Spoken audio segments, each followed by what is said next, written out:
Okay, so we're looking to be able to sketch a graph when you've got a negative x squared term, okay? And a lot of this is very similar to what you would do normally. But the first thing to identify is the general shape of the graph. Now we know that when you've got a positive x squared, you've got a parabola that looks like that. Now when you've got a negative x squared, the parabola is actually the other way up. Okay, so that's the shape of the graph that we're looking for. You've got to bear that in mind when it comes to sketching this at the end. So I'll get rid of that one, but I'll keep this one. So that's the shape we're looking for. Now in terms of how we find the actual coordinates, it's the same as what you would normally do. So you need to find out where it crosses the y-axis, where it crosses the x-axis. Now it crosses the y-axis when x is 0. So if you put when x is 0 into this, you get negative 15, which gives you a coordinate of 0, negative 15. So that's your y-intercept. You're then looking at where does it cross the x-axis? Well, it crosses the x-axis when y equals 0. So you'd say 0 equals negative x squared plus 8x minus 15.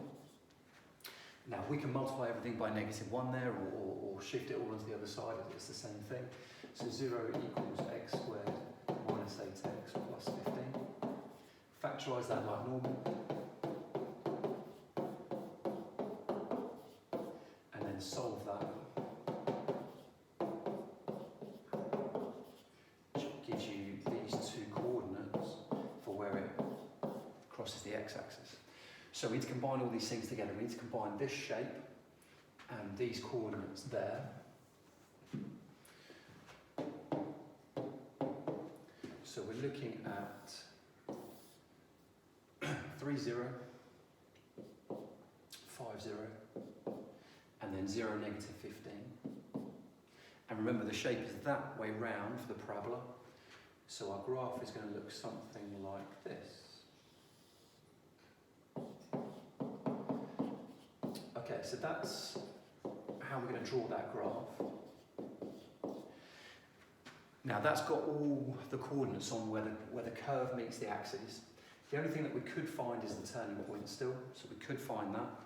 And to do that, we do what we normally do. So you complete the square. So you've got that as your original equation. We're looking to complete the square with that. Now when you have a number in front of x squared, you take it out and kind of factorise it from that expression before you start completing the square. And it's the same with this, but we take negative 1 out of it. So take negative 1 out of that. And then we're looking to complete the square like normal.